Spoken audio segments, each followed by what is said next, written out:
Hello guys, in this video I will show you how to make TikTok account private to public.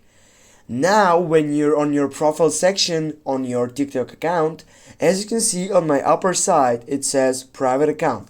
Also if I go on the three dots and then I choose setting and privacy, and right after that if I go on privacy section, here as you can see the private account with a disability is turned on, and that means that right now our account is private.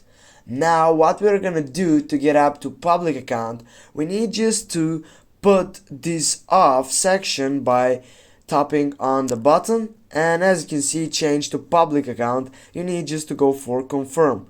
Go on confirm, get back, and now guys with this your account is public. Thanks for watching, don't forget to hit that like and share the video. See you soon guys.